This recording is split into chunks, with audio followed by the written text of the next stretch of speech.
नमस्कार, बहुत स्वागत है आपका। जी मध्य प्रदेश छत्तीसगढ़ देख रहे हैं आप और आपके साथ मैं हूं आसिफ शेख और मैं हूं दिव्यांश शर्मा।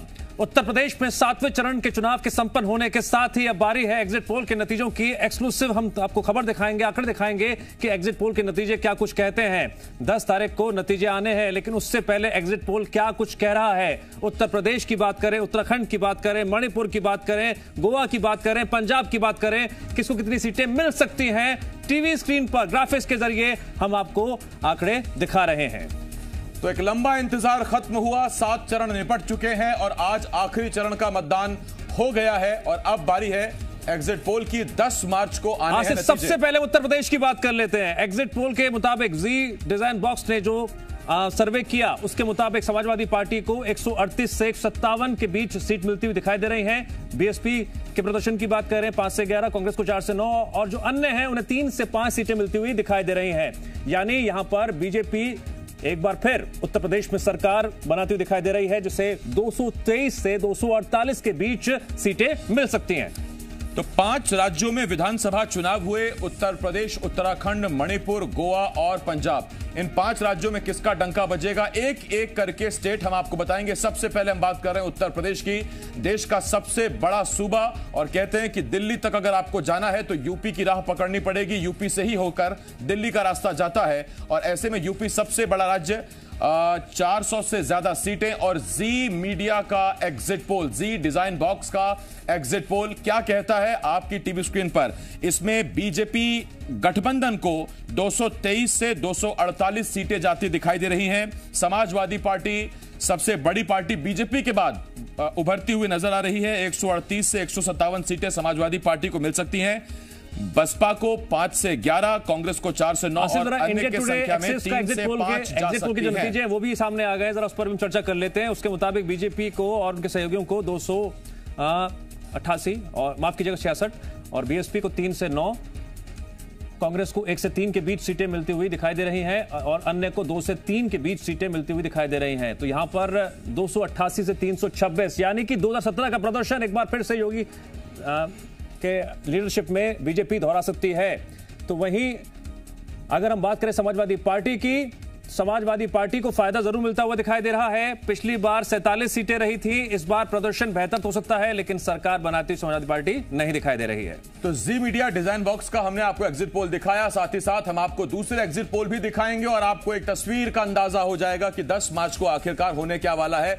लेकिन इसके साथ ही हमारे साथ 4 खास मेहमान भी जुड़ रहे हैं। हमारे साथ कांग्रेस की तरफ से रायपुर से प्रवक्ता नितिन भंसाली जी ज्वाइन कर रहे हैं। इसके साथ साथ भोपाल से समाजवादी पार्टी के नेता यश भारती जी हमें ज्वाइन कर रहे हैं। बीजेपी की तरफ से सुरेंद्र शर्मा जी रायपुर से हमें ज्वाइन कर रहे हैं और इसके साथ साथ ग्वालियर से वरिष्ठ पत्रकार देव शिमाली जी हमें ज्वाइन कर रहे हैं। मैं आप चारों मेहमानों का बहुत बहुत स्वागत करता हूं। सबसे पहला सवाल देव शिमाली जी आपसे इस चर्चा की शुरुआत कर रहा हूं।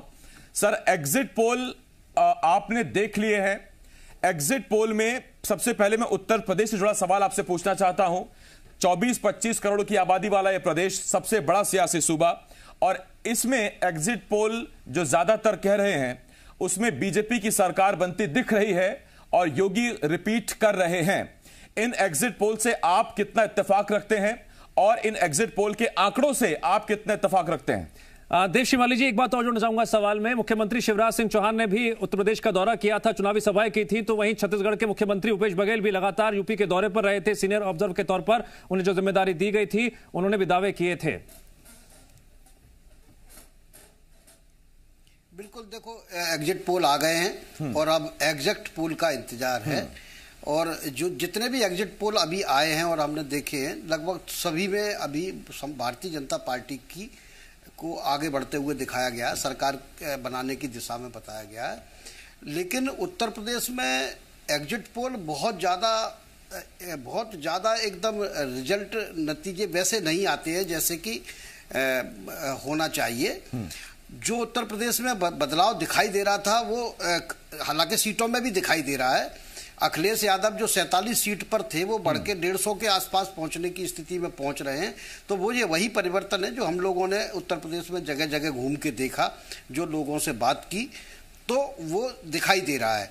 बीजेपी का अपना एक कॉन्क्रीट वोट बैंक है और जो लाभार्थी का मामला था वो कितना असर कर रहा है, हालांकि कर रहा है, ये एग्जिट पोल में दिख रहा है। देव शिमाली जी, तो कहा तो ये भी जा रहा था कि लड़ाई तो अखिलेश बनाम योगी की है। कांग्रेस और अगर हम बात करते हैं बहुजन समाज पार्टी की, ये दोनों बड़ी पार्टियां सिर्फ और सिर्फ किसी को फायदा या किसी को नुकसान ही पहुंचाएंगी।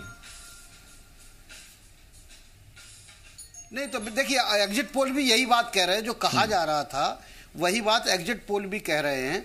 लेकिन इसमें 2-3 बातें मैं आपको बताना चाहता हूं कि कांग्रेस को इस बार वोट का परसेंटेज बढ़ने वाला है। कांग्रेस को पिछली बार 8 से 9% वोट मिला था और इस बार ये परसेंटेज 6.5 था सर, 6.5 के आसपास पहुंचेगा। और कांग्रेस मुझे जो 6.5, हाँ, तो वो 12-14 के आसपास पहुंचना चाहिए। और कांग्रेस जो वहां चुनाव लड़ रही थी, वो मुझे लग रहा है चुनाव जीतने के लिए लड़ने की संभावना थी भी नहीं, क्योंकि कांग्रेस के पास वहां ना संगठन है, ना जो है चुनाव का कोई एक नेटवर्क होता है वो है। तो कांग्रेस की अभी जो लड़ाई जो हो रही थी प्रियंका गांधी के नेतृत्व में, वो वोट का परसेंटेज बढ़ाने की लड़ाई थी। जहां तक मायावती का सवाल है, मायावती के पास भी एक कॉन्क्रीट वोट तो है, लेकिन वो वोट जीत में बदल नहीं पाता।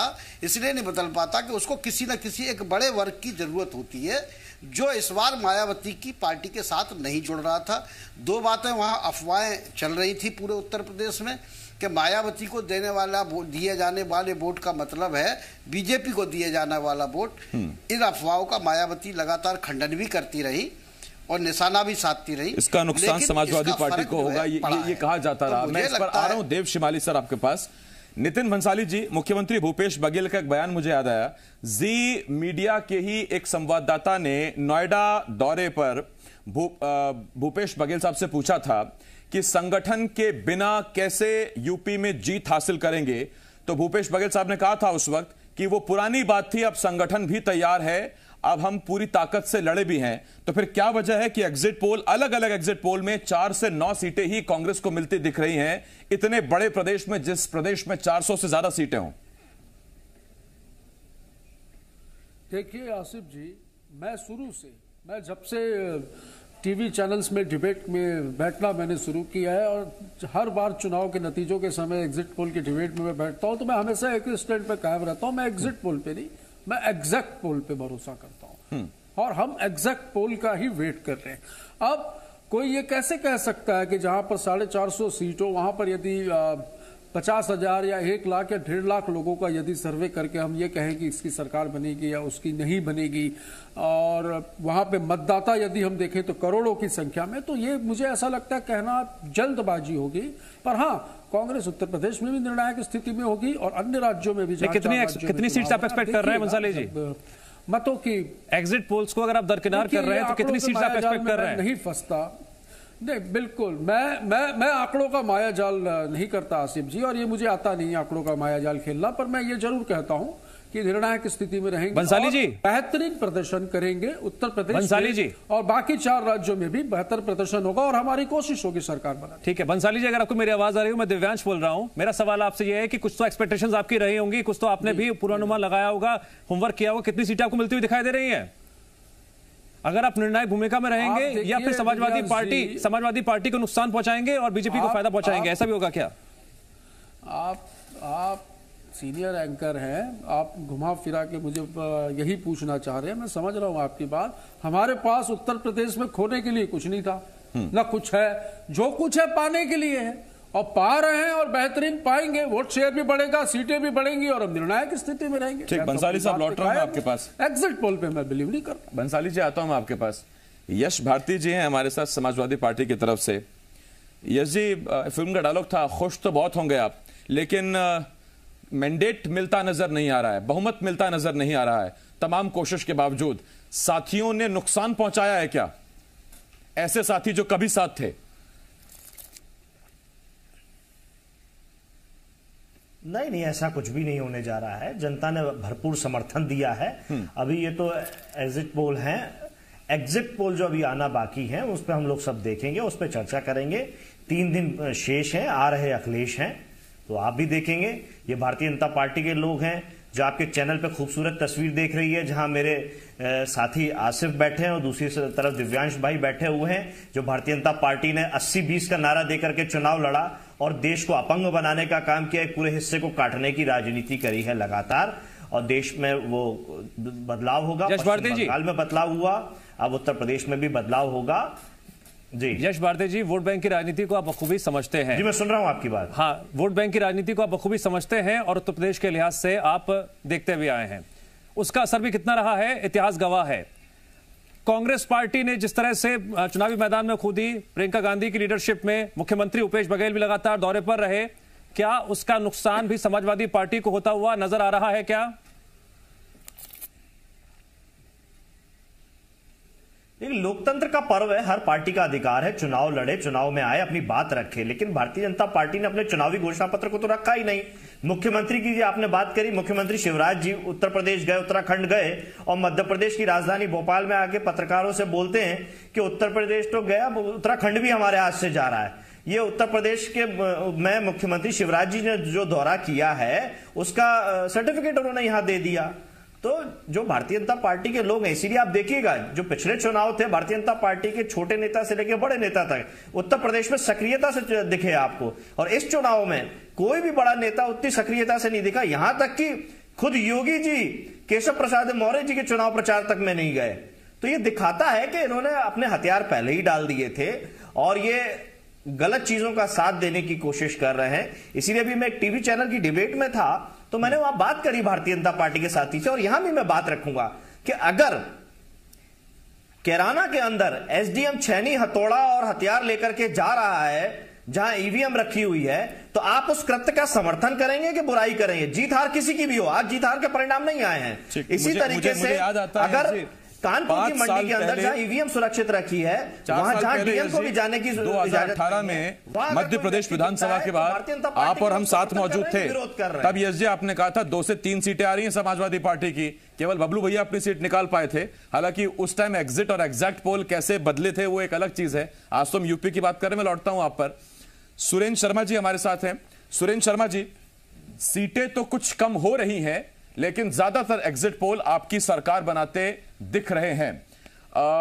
सीटें कम होंगी या आपको, क्योंकि दावा तो यह है कि इस बार तो और ज्यादा सीटें बढ़ेंगी, इस बार तो और बंपर मैंडेट आएगा?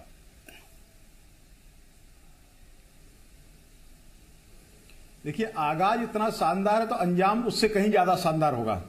ये तो अभी अनुमान है, आकलन है। मुझे पूरा विश्वास है क्योंकि उत्तर प्रदेश में 3 महीने तक रहा, विभिन्न अंचलों में मैंने चुनाव प्रचार किया, संगठन का काम किया। हमारी सीटें पहले से ज्यादा बढ़कर आएंगी क्योंकि जनता ने सुशासन पहली बार देखा है, विकास पहली बार देखा है, अत्याचार से मुक्ति उनको मिली है। ये जो टोपी लगाकर आज मेरे मित्र बैठे हैं, ये टोपी की राजनीति उत्तर प्रदेश में बंद हुई है। हमारी कांग्रेस पार्टी, मुझे आश्चर्य हो रहा है, 125 साल पुरानी पार्टी, जो जिसको हम पहले मजाक में कहते थे कांग्रेस के विधायक इनोवा में बैठ के आ जाते हैं, अब वो ऑटो में बैठ के आएंगे। यूपी में जनता ने तय कर लिया था क्योंकि इस देश की जनता चाहती है इस देश का जो प्रदेश का शासक है वो सन्यासी होना चाहिए। अच्छा, जितने उत्साह से सुरेंद्र जी आप यूपी के एग्जिट पोल का स्वागत कर रहे हैं, क्या उतने ही उत्साह से आप उत्तराखंड, गोवा और पंजाब के एग्जिट पोल का भी स्वागत करते हैं, क्योंकि इन तीनों राज्यों में आपकी सरकार नहीं बनती दिख रही? नहीं, निश्चित तौर पर एग्जिट पोल का तो स्वागत है, वो उनका अपना आकलन है, वो किसी भी चैनल का हो, किसी भी कंपनी का हो, परिणाम उससे अच्छे आएंगे। आप देखिएगा जो हमारी 4 राज्यों में जहां सरकार है हम फिर से सरकार बनाएंगे, और जो 5वां राज्य पंजाब है वहां भारतीय जनता पार्टी बेहतर करेगी, परिणाम उससे कुछ और अच्छे आएंगे। सुरेंद्र शर्मा जी, जितने भी एग्जिट पोल के नतीजे सामने आए हैं उसमें आम आदमी पार्टी सबसे आगे दिखाई दे रही है, बीजेपी सबसे पीछे दिखाई दे रही है। नहीं, निश्चित तौर पर पंजाब में आम आदमी पार्टी से ही हमारी फाइट है, वो कुछ अच्छा कर रही है, लेकिन मैंने कहा ना कि हम पहले से बेहतर करेंगे। आम पार्टी कह रही है हमारी किसी से फाइट नहीं है, सबसे आगे हमारी सरकार हमारी बनेगी। अब वो उनका अपना आकलन, उनको शुभकामनाएं मेरी तरफ से, लेकिन उनको कहिए 10 तारीख तक का इंतजार करें, थोड़ा धैर्य रखें, अभी तो शुरुआत हुई है, 10 तारीख को बात करेंगे क्या परिणाम आता है। ठीक, देव शिवाली सर आपके पास आ रहा हूं। सर, पंजाब में देखिए, दिल्ली तो एक नजीर बना ही कि एक नई पार्टी उभरी और उसने पहले में ही सरकार बना ली, भले गठबंधन के साथ, फिर पूर्ण बहुमत के साथ, और वो नई पार्टी अब पंजाब में भी मुख्य विपक्षी दल या सरकार की चुनौती पेश कर रही है। वो गोवा में भी मुख्य विपक्षी दल या सरकार बनाने के लिए चुनौती पेश कर रही है। बढ़ता दायरा आपको दिख रहा है क्या? भारतीय लोकतंत्र में एक नई परंपरा शुरू होती आपको नजर आ रही है क्या? एक ऐसी पार्टी जिसका कोई बहुत पुराना इतिहास नहीं, कोई बहुत पुराना जनप्रतिनिधि नहीं, वो लोग उसे अपनाते आपको दिख रहे हैं क्या? ये एक नई चीज आपको दिख रही है क्या भारत की सियासत में? देखिए, मैं आपको एक बात बताऊं जी कि आम आदमी पार्टी ने पिछले विधानसभा चुनाव में और फिर उसके बाद जो लोकसभा के चुनाव हुए थे, उन दोनों में भी वहां काफी अच्छा किया था। आप देखेंगे कि आम आदमी पार्टी के जितने भी सांसद जीते, 4 सांसद पंजाब से आए थे।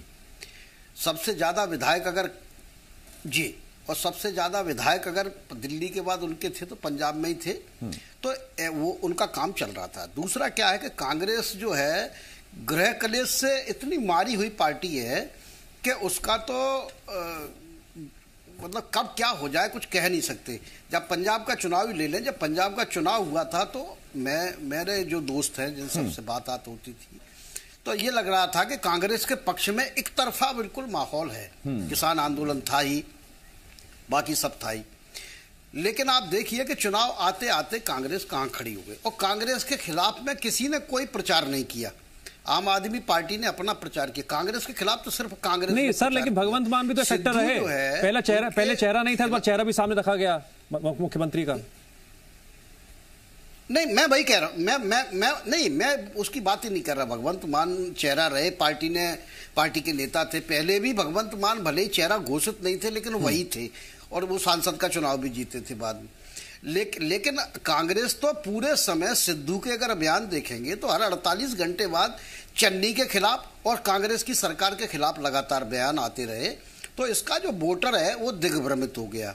दूसरा, आप ये देखेंगे जो आपने कहा कि क्या भारतीय लोकतंत्र में एक नए पैटर्न की शुरुआत है, तो हम ये देखेंगे कि जहां जहां कांग्रेस कमजोर हुई और जहां जहां दूसरा विकल्प खड़ा मिला, वहां वहां लोगों ने उसको एक्सेप्ट कर लिया।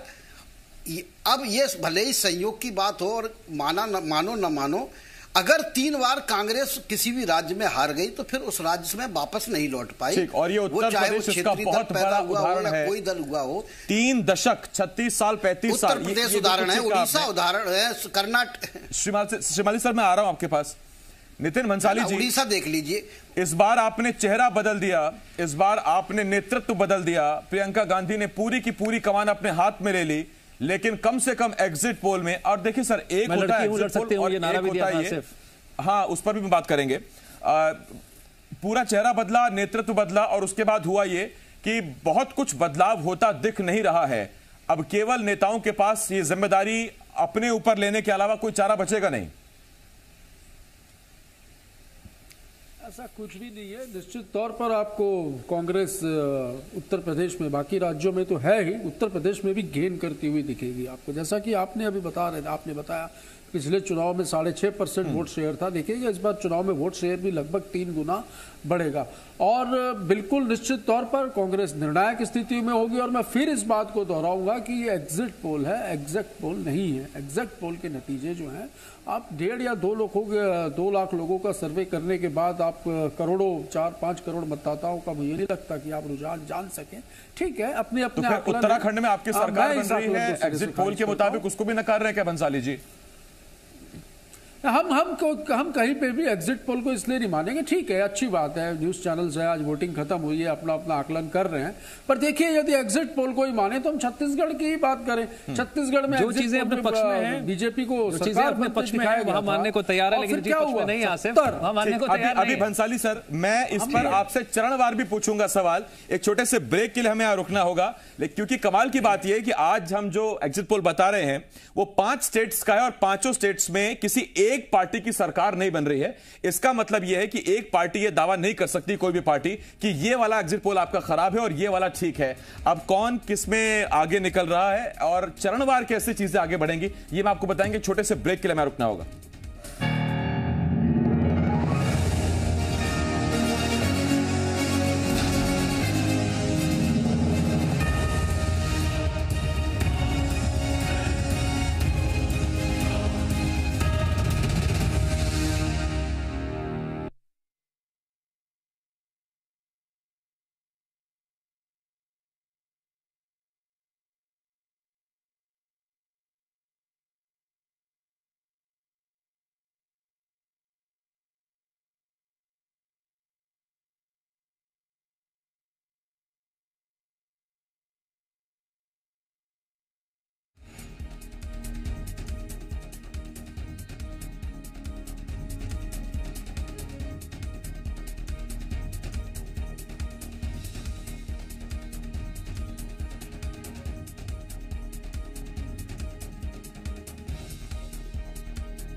प्रस्तुतकर्ता doctor ortho Ayurvedic oil and capsule, जोड़ों के दर्द की बेजोड़ दवा। प्रायोजक 200 बिस्तरों का NABH मान्यता प्राप्त multi speciality hospital Shri Medishine hospital, new Rajendra Nagar, Amlidih, Raipur. अत्याधुनिक Sanjeevani CBCC USA cancer hospital Raipur.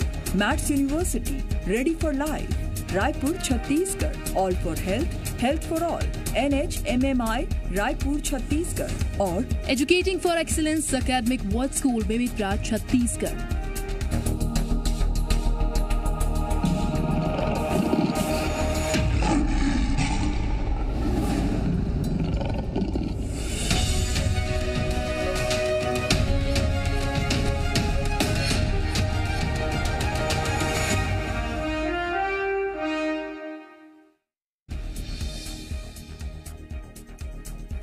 नाबालिगों के यौन शोषण मामले में प्यारे मियां को उम्र कैद, भोपाल कोर्ट ने सुनाया फैसला। 2 दूसरे लोगों को भी आजीवन कारावास, डॉक्टर को 5 साल की सजा। सतना में बीते 24 घंटों में 3 लोगों की मौत से सनसनी। शराब पीने और फूड पॉइजनिंग के एंगल से जांच जारी। उल्टी, दस्त की शिकायत के बाद जिला अस्पताल में हुई मौत। एक शख्स रीवा रेफर।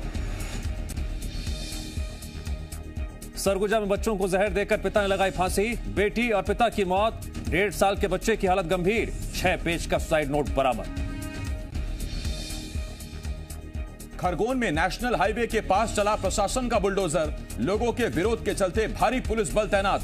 राष्ट्रीय राजमार्ग के दायरे में आने वाले 85 मकान और दुकान जमींदोज। अभिभाषण के बहिष्कार पर बढ़ सकती हैं जीतू पटवारी की मुश्किलें। सीएम शिवराज बोले विधानसभा अध्यक्ष करेंगे फैसला। तो सदन में कमलनाथ ने पटवारी के बयान से किया किनारा, बताया गलत परंपरा। पीएम मोदी की रूस और यूक्रेन के राष्ट्रपति से फोन पर बात। प्रधानमंत्री की पुतिन से गुजारिश, ज़ेलेंस्की से सीधी बातचीत कीजिए।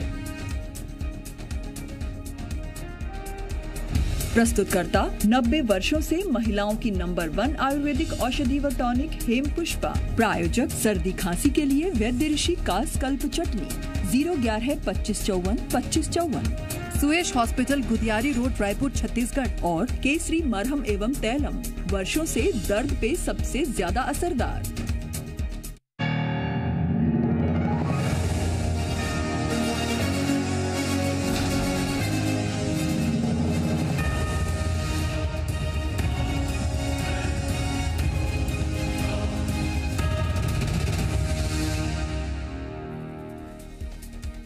स्वागत है ब्रेक के बाद। एग्जिट पोल को लेकर जो नतीजे सामने आए हैं उस पर हमारी कवरेज लगातार जारी है। और आज से दिलचस्प बात यह है कि उत्तर प्रदेश की अगर हम बात करते हैं, पहले चरण से लेकर 7वें चरण तक मुख्यमंत्री शिवराज सिंह चौहान मैदान में रहे, मुख्यमंत्री भूपेश बघेल मैदान में रहे और जमकर बरसे। इसलिए यह भी जानना बहुत जरूरी आता है कि पहले फेज से लेकर 7वें चरण तक क्या कुछ असर देखने को मिला, कौन आगे है कौन पीछे है, जरा ये भी देख लेते हैं। पहले चरण हम आपको ओवरऑल तो बता ही रहे हैं। पहले चरण 58 सीटें पहले चरण में, इसमें ज्यादातर वेस्टर्न यूपी की सीटें थी, नोएडा, गाजियाबाद, इस तरह की सीटें थी। 58 सीटों में पहले चरण में बीजेपी को बढ़त है। 34 से 38 सीटें बीजेपी को जाती दिखाई दे रही हैं। 1921 सीटें समाजवादी पार्टी के खाते में।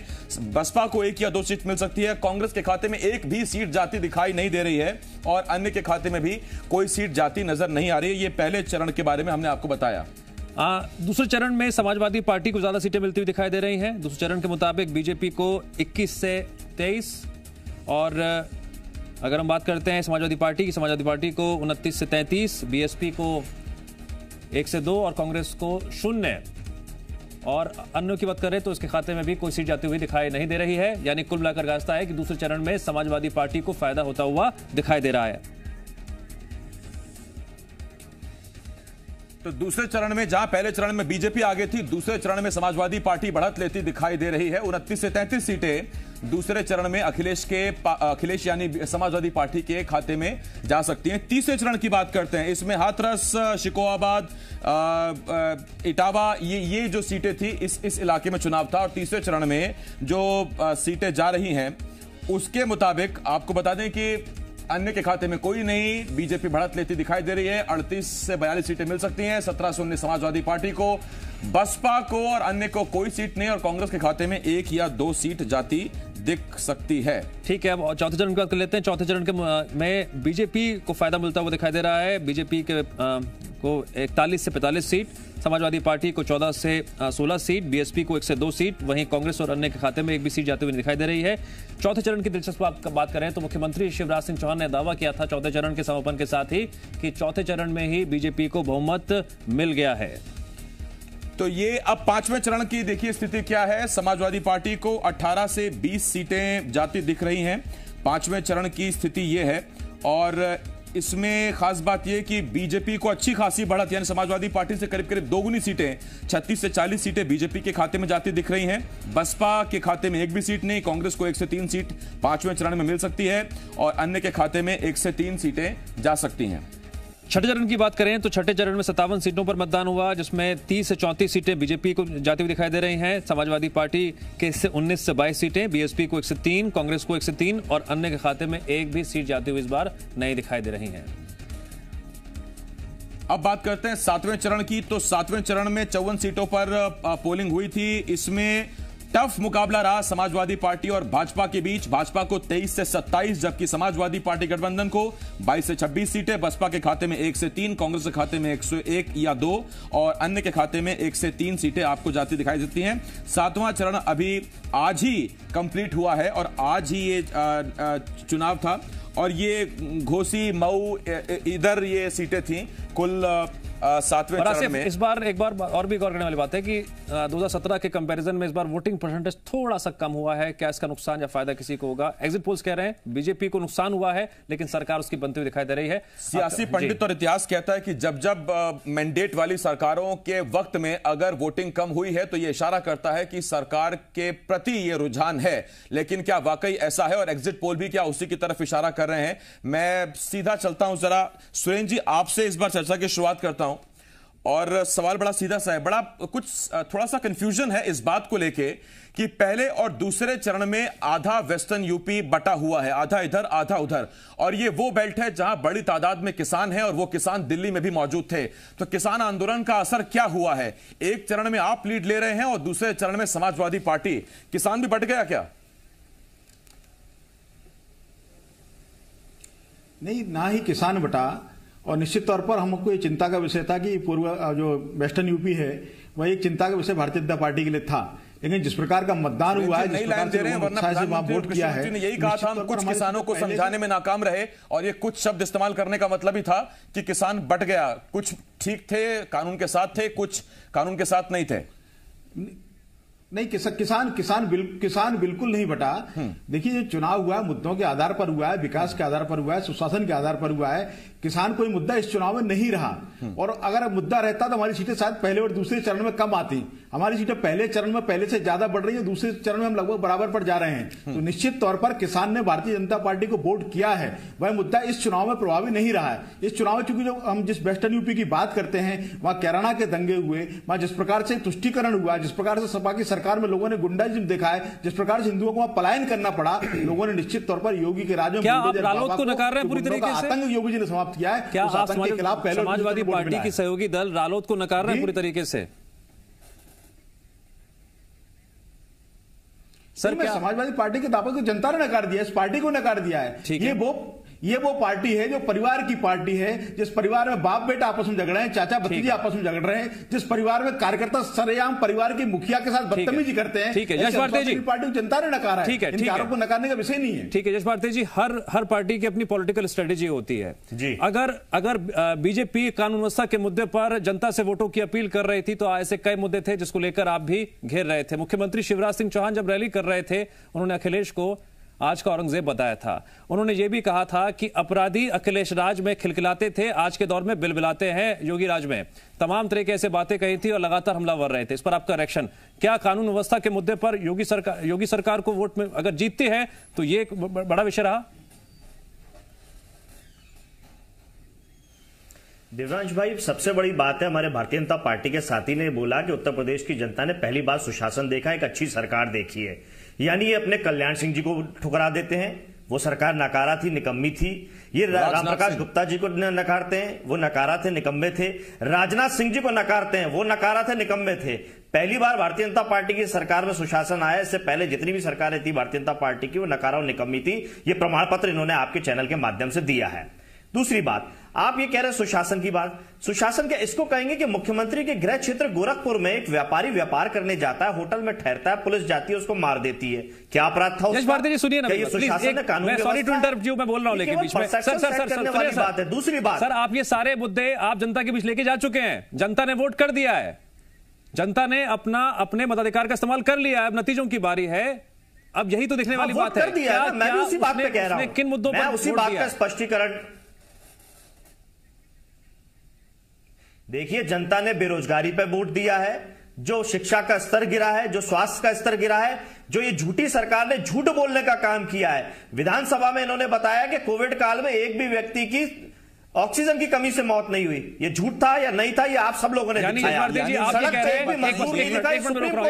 यानी आप ये कह रहे हैं अगर आपकी जीत हुई, सुनिए ना,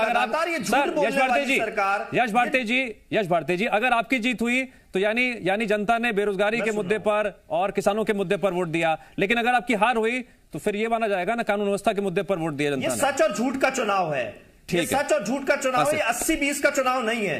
भारतीय जनता पार्टी ने 80-20 बनाया, पाकिस्तान को बीच में लाया, जिन्ना को बीच में लाए। हम केवल सच और झूठ, विकास की बात करते रहे। हम जो चुनावी घोषणा पत्र लाए, हम उस पर बात करते रहे। ये अपने 17 से 22 तक का चुनावी घोषणा पत्र कितना पूरा कर, उस पर तो इन्होंने बात नहीं करी। ये तो साइकिल पे आतंकवाद ले आए। अरे यश जी, रुकिए तो सही, रुकिए।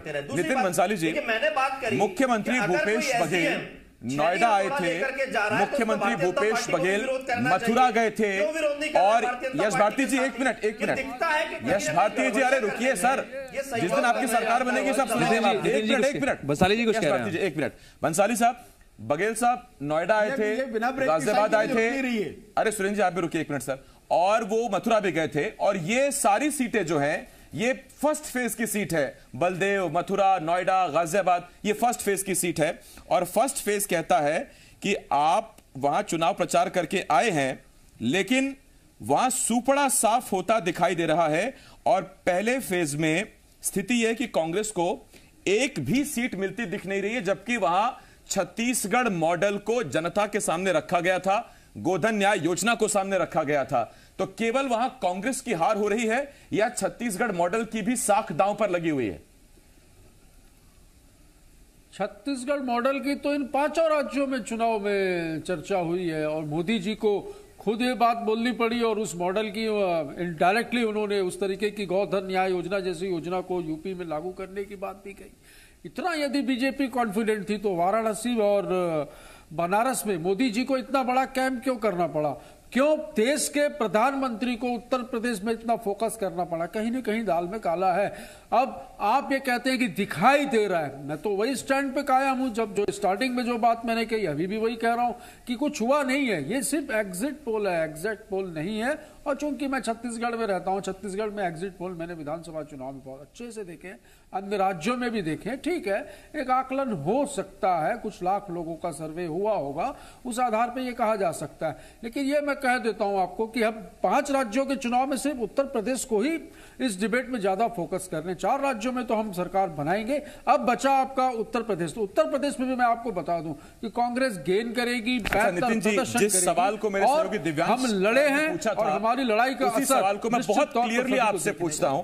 मत भरोसा कीजिए आप एग्जिट पोल पे, एग्जैक्ट पोल पे भरोसा कीजिए, लेकिन आपकी पार्टी ने टीम जो मुख्यमंत्री के साथ यूपी गई उसका अपना भी तो कुछ आकलन होगा, उसको तो आप मान रहे होंगे, वो आंकड़ा साझा कर दीजिए आज। अब तो नहीं, वो पहले कह चुके कुछ खोने के लिए हमारे पास नहीं, पाने के लिए हमारे पास। तो कितना पा रहे हैं सर?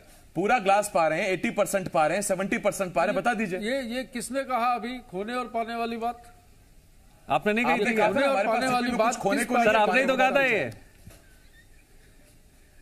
हाँ तो मैं कह रहा हूँ ना, आपने ही कहा, मुख्यमंत्री जी ने भी कहा था, मुख्यमंत्री जी ने भी कहा था, जनता पार्टी के लोग खुशी जी, मुख्यमंत्री जी ने भी कहा था, याद दिला दूंगा आपको बात। बिल्कुल एग्जिट पोल को एग्जैक्ट पोल समझ के जो खुशियां मना रहे हैं, ये सारी खुशियां मातम में बदल जाएगी। अरे तो कम से कम पंजाब में आपके पास खुशी मनाने का मौका हो सकता है कि आपने कहा था किसान आंदोलन काम करेगा और सरकार चली जाएगी, तो ऐसा लग रहा है कि वहां आम आदमी पार्टी सरकार बनाती दिख रही है। एक चीज और बंसाली जी, हम उत्तर प्रदेश पे इसलिए ज्यादा फोकस कर रहे हैं क्योंकि यहां पर मुख्यमंत्री भूपेश बघेल के कंधों पर बड़ी जिम्मेदारी थी। हम मध्य प्रदेश के चैनल भी खबरें कवर करते हैं। मुख्यमंत्री जी ने लगातार दौरा किया था यूपी का, इसलिए हम यूपी की ज्यादा बात कर रहे हैं। प्लीज एक सवाल मुझे याद आया बंसाली साहब, अगर उत्तराखंड में आपकी सरकार बनती दिखाई दे रही है तो उसमें एक बहुत बड़ी घोषणा वो भी है जिसमें मुख्यमंत्री भूपेश बघेल ने कहा था कि महंगाई कितनी भी बढ़े सिलेंडर 500 रुपए से ऊपर नहीं होगा। और अगर जनता ने उस बात को मुहर लगाई है और आपकी सरकार बनती दिख रही है तो इसका मतलब छत्तीसगढ़ की जनता भी 500 रुपए में सिलेंडर चाहती है और यह मैनिफेस्टो का एक जरिया हो सकता है। मैनिफेस्टो में बहुत बड़ा पॉइंट हो सकता है। छत्तीसगढ़ की जनता को 500 रुपए का सिलेंडर क्यों नहीं? छत्तीसगढ़ में जन घोषणा पत्र जो 2018 में कांग्रेस का था, 36 में से हमने 28 वादे पूरे कर दिए हैं। ऐसे देश में पहली सरकार होगी जिसने 3-3.5 साल के अंदर 500 रुपए में सिलेंडर मिलेगा या नहीं मिलेगा नितिन जी ये बताइए। बच्चे 8 वादे, आपकी सरकार नहीं बन रही, आप बोलेंगे बंसाली साहब डिस्टर्ब करेंगे तो फिर मैं रोक नहीं पाऊंगा। आवश्यकता पड़ी। अब ये मुझे लग रहा है थोड़ा सा मुझे अपने वो रोल में आसिफ जी लाने की कोशिश कर रहे हैं। नहीं, मैंने आपने सुना नहीं बंसाली साहब, जब आप बोल रहे थे सुरेंद्र जी ने आपको इंटरप्ट किया तो मैंने सुरेंद्र जी को रोका। मैंने कहा पहले बंसाली जी को कंप्लीट करने दीजिए फिर मैं आता हूं। मैंने तो आपको बोलने के लिए कहा सर।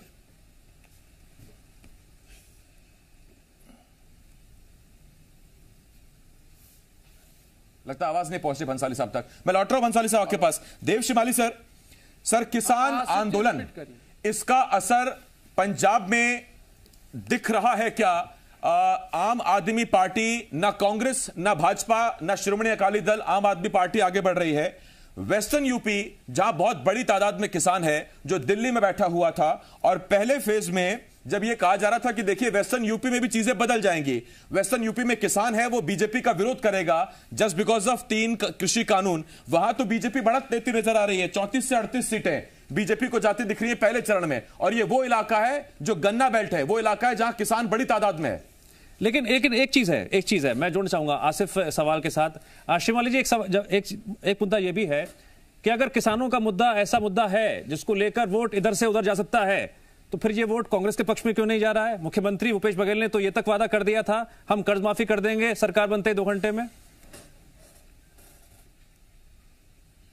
देखो, 2 बातें हैं। मुझे अभी भी लगता है कि आंकड़ों में थोड़ा बहुत करेक्शन आएगा। निश्चित तौर पर ये एग्जिट पोल है और करेक्शन आएगा ही, आप देख लीजिए। मेरी भी बात आप नोट करके रखना। और पश्चिमी उत्तर प्रदेश में मुझे अभी भी लगता है कि सीटों के आंकड़े थोड़े बदलेंगे। मुझे भी वहां जाने का मौका मिला था, मैंने भी बात की थी। अब कितने बदलेंगे कितने नहीं बदलेंगे ये समझना मुश्किल होता है क्योंकि लोग बोलते कुछ है और करते कुछ है। लेकिन ये बात सही है कि वहाँ थोड़े से आंकड़े बदलेंगे। किसान आंदोलन का असर थोड़ा बहुत तो वहाँ था, कोई बहुत ज़्यादा असर हमको भी देखने को नहीं मिला था। जातिगत देखिए, उत्तर प्रदेश का पूरा चुनाव जो है इस बार का जातियों में इस तरह से फंसा हुआ था कि एग्जिट पोल तो चलो सैंपल पे तो होता है। किसान ने किसान किसको फायदा पहुंचाएगा, किसको नुकसान पहुंचाएगा? सवाल तो ये भी है ना। देखिए सर, किसान भी किसी ना किसी जाति का होता है। ये भी तो एक चीज है। तो वोटों का डिवीजन हुआ है। किसान बड़ी संख्या में, कुछ ऐसी जातियां हैं जो बीजेपी की समर्थक हैं। आंदोलन ठीक है, अपनी जगह था, लेकिन जब जातियों में लड़ाई चलती है तो चाहे हम देखते हैं मध्य प्रदेश में भी, चंबल में देखेंगे, बुंदेलखंड में देखेंगे, जहां जातियों का प्रभाव है, वह आखिरी पे आके सारे मुद्दे खत्म हो जाते हैं। फिर जातियों का हो जाता है कि अगर सामने वाली जाति उसका समर्थन कर रही है जिसके हम विरोधी हैं, तो हमारी मजबूरी होती है या हमारा संकल्प होता है कि हम दूसरे के साथ चले जाएं। पश्चिमी उत्तर प्रदेश में भी यही देखने को मिला है। किसान कोई वर्ग नहीं है, किसान भी जातियों का ही एक समूह है जिसमें विभिन्न जातियों के किसान काम करते हैं। और उत्तर प्रदेश का ये चुनाव इस बार मैंने जो देखा है, यश भारती जी पूरी तरह से चाचा साथ आ गए आखिरी वक्त पे, अच्छी बात। लेकिन बहू चली गई, अदिति सिंह चली गई उधर, वो कांग्रेस से अलग हो गई। ये जब घर का व्यक्ति अलग हो गया तो उसके बाद कितना असर पड़ा कि आप अपने घर में नहीं संभाल पा रहे हैं। नतीजा एक अपर्णा का अलग हो जाना और चाचा का साथ आ जाना, क्या फायदेमंद रहा, कितना नुकसान हुआ? नहीं, हमारे राष्ट्रीय अध्यक्ष श्री अखिलेश यादव जी कह चुके हैं कि वो तो समाजवादी विचारधारा का प्रचार प्रसार करेंगी वहां पे भी जाकर के। और सबसे बड़ी बात है, भारतीय जनता पार्टी, मैं लगातार बोल रहा हूं, ये झूठ और सच का चुनाव था। भारतीय जनता पार्टी कहती है हमारी पार्टी कार्यकर्ताओं की पार्टी है, तो उनके पास अगर अपर्णा विष्णु यादव नाम से कोई एक कार्यकर्ता आया है तो उसका प्रचार करते। नेताजी श्री मुलायम सिंह जी के नाम लेने की क्या जरूरत पड़ रही थी बार बार? हर मंच से पूरी पार्टी एक इकट्ठी हो गई, राष्ट्रीय अध्यक्ष से लेकर के मुख्यमंत्री योगी आदित्यनाथ, उप मुख्यमंत्री, प्रदेश अध्यक्ष उत्तर प्रदेश, सब दिल्ली पहुंच गए।